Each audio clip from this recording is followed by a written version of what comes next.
Oh, Diyos mio, eto na nga, napakagandang balita nito. Balita na tayo, napakagandang balita nito eh. Oh, kasi sa wakas, mga bossing, si Bongbong Marcos ay may nag-impeach na or mayroon nang nag-file ng impeachment sa kanya. At alam nyo ba ang impeachment alam nyo ba yung impeachment grounds na inano sa kanya?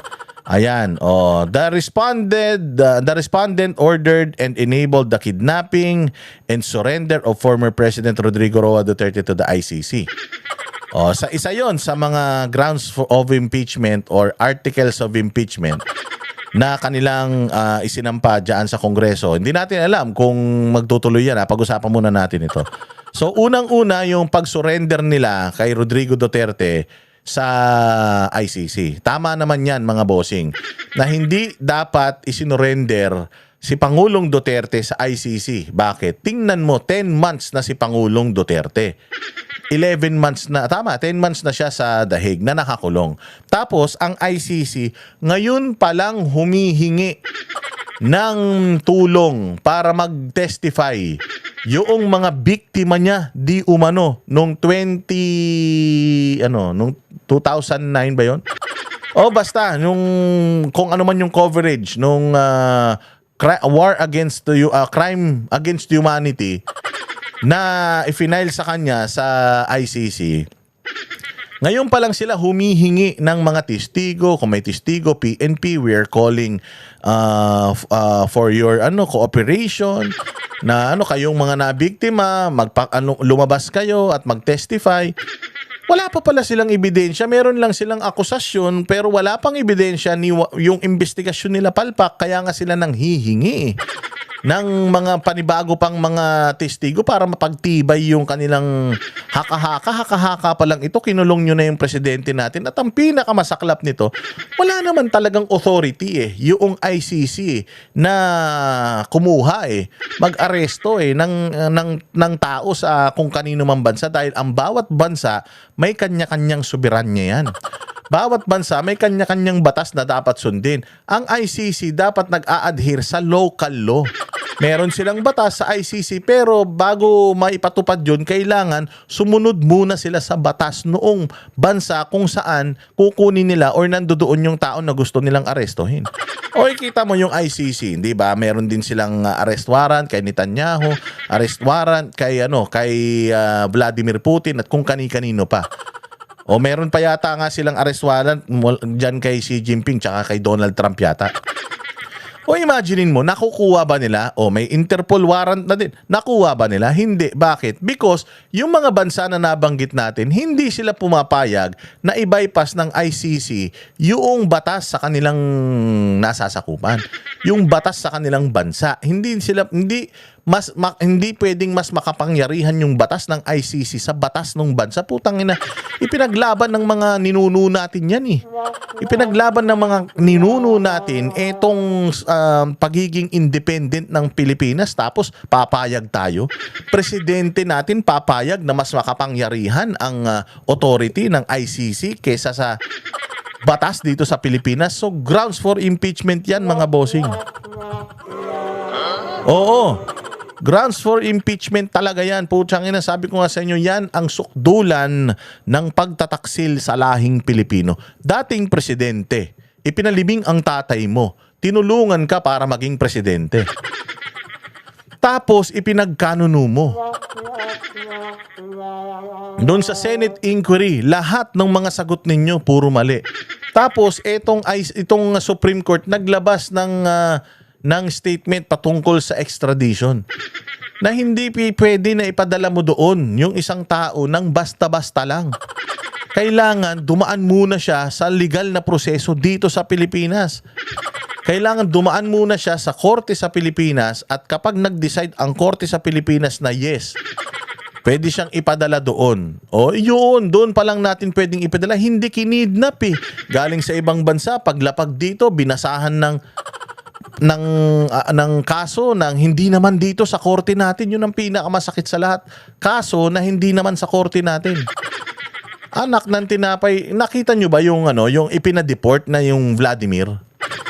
O hindi ba? O hindi naman natin pinadeport kagad yung tarantadong vlogger na yun. Kinulong muna natin siya dito kasi may batas siya dito sa Pilipinas na nilabag. Saan ba yung batas na nilabag ni Pangulong Duterte sa pagkakaintindi nila? Di ba dito sa Pilipinas?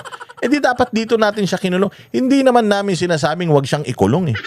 Pero ang sinasabi namin dapat dito siya sa Pilipinas ikulong. Dito sa bayan natin dahil dito siya lumabag kung totoo nga yung paglabag niya sa karapatang pantao dito sa Pilipinas at sa batas natin dito sa Pilipinas yung kanyang nilabag, dapat dito siya natin tinatry, dito natin siya kinukulong. Hindi dyan sa ibang bansa. Mga gago. So yun yung una. O pangalawa, respondent is a drug addict whose condition impairs his judgment and leadership. Hindi nagpapa-hair follicle test ang presidente. Hindi niya sinasagot. Every time that you ask him about it, he's just shoving it off, shrugging it off, na parang hindi importante na ang isang leader ng bayan dapat walang amats.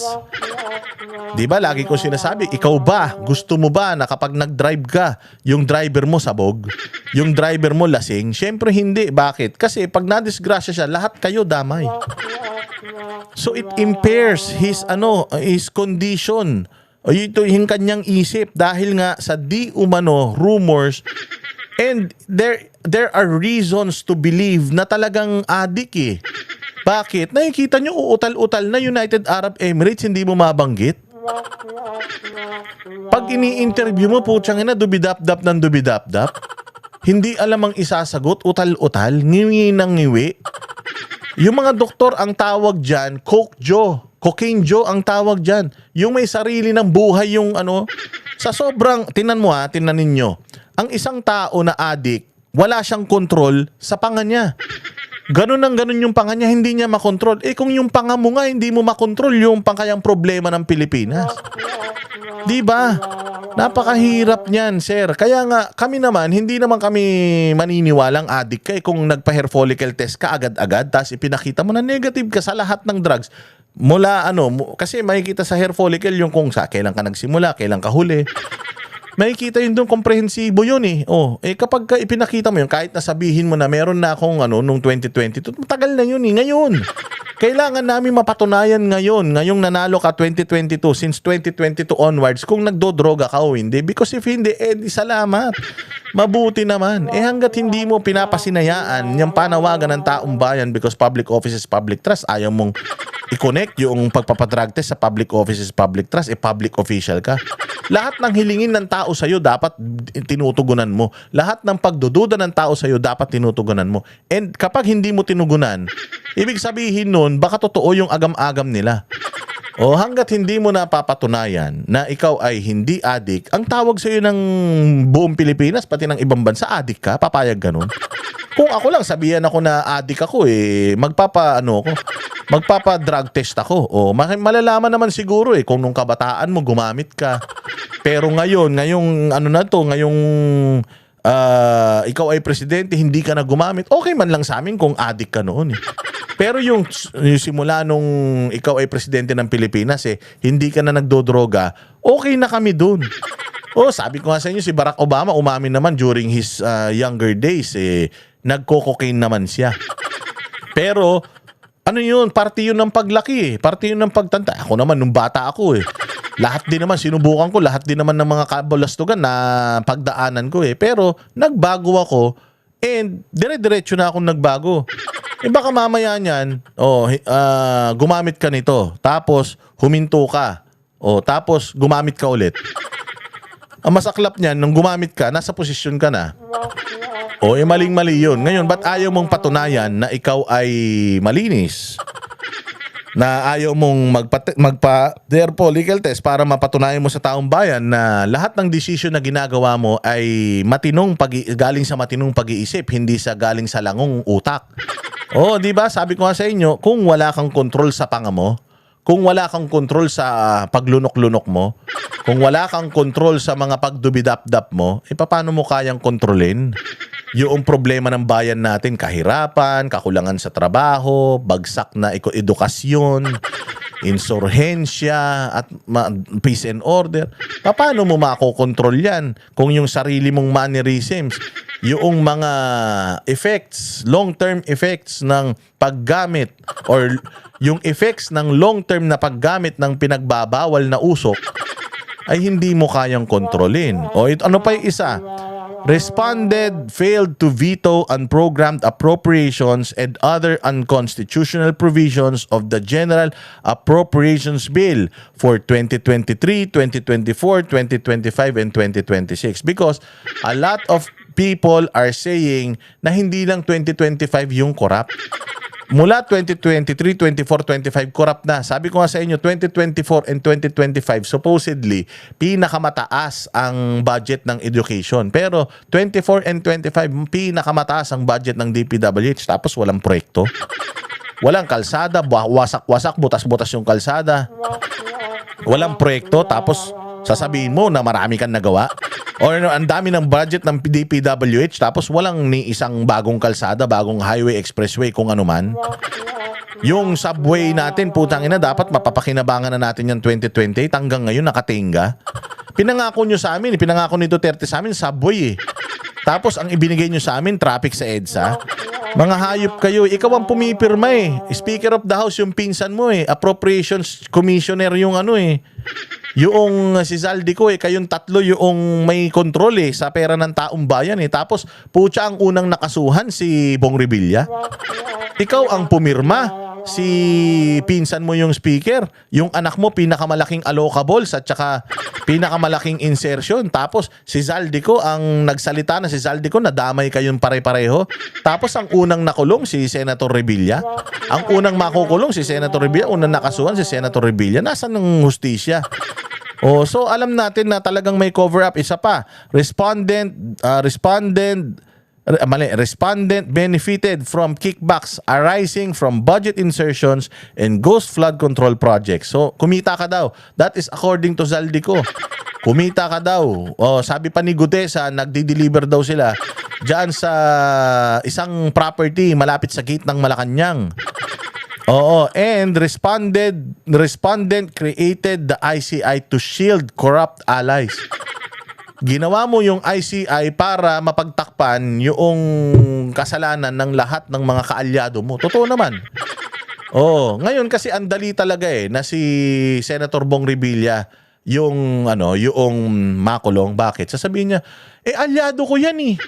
Tumakbo pa nga yan sa ticket ko eh. Tapos siya yung nakulong. O, akala ko ba wala akong alyado na nakukulong? Ayan o, naipakulong ko na. Naipakulong ko na, kasama ko yan sa alyansa ng Bagong Pilipinas noong kampanya. Tapos kasama ko pa siya sa partido dahil alyansa nga eh. Lahat ng mga partido nagsama-sama para sa malakas na Pilipinas. O, natalo nga eh. O tapos sasabihin nyo na hindi ko alyado yan. Yung mga Diskaya, alyado ko yan. Ako nagpatakbo dyan sa Pasig. Si Bong Revilla, alyado ko yan. Kasama ko yan sa ticket. Ako pa nag-endorso dyan. Tapos nakulong sila. O di ibig sabihin may nakulong sa mga alyado ko. Ang problema, hindi yung mga alyado mo, ginamit mo lang na sakripisyo eh. Ang totoong may kasalanan, ikaw, yung pinsan mo, at saka yung anak mo. Ikaw ang pumirma, yung pinsan mo yung may-ari nung bahay na gumagawa ng budget, tapos yung anak mo, siya ang nagsulong ng impeachment ni Inday Sara na sinasabi ni Toby Chanco na yung pirma, ibinenta para pumirma lang yung political capital mo, ibinenta para pumirma yung mga congressman. Tapos yung anak mo pa yung may pinakamalaking allocable, pinakamalaking insertion, yung pinsan mo ang may pangalawa sa pinakamalaking allocable. Tapos sila malaya, si Senator Bong Revilla na nanahimik, nag-aalaga ng manok sa Cavite dahil natalo. Siya pa ang ikukulong, putang inang yan. Tapos yung mga taga-DPWH na mga magnanakaw, na mga kumamal ng limpak-limpak, nagkasino, sila yung bumili ng mga mararangyang bahay, mararangyang buhay, mararangyang mga sasakyan, naglalaban ng mali-malitang pera diyan sa casino para maging legal, nagbubuo ng mga pera diyan sa mga bilyaran. Wala silang kaso. State witness pa sila. Utang ina niyan. Yan ang maling-mali sa Pilipinas. Kami ang boses ng masa, hindi natatakot. Katotohanan lang, di kami nalulunod. Walang bahid ng sismis, lahat ay totoo. Kahit sino ka pa, pag mali ka babanatan ka. Walang pinipili kulay, wala kaming kinikilingan. Basta para sa bayan, kami lalaban. Pag tama palakpakan, pag mali banatan. Di matitinag, di matatakot, para sa bayan tuloy ang sigaw. Sa harap ng kamera, walang halong takot. Mga baluktot, lahat kayo'y tutumba.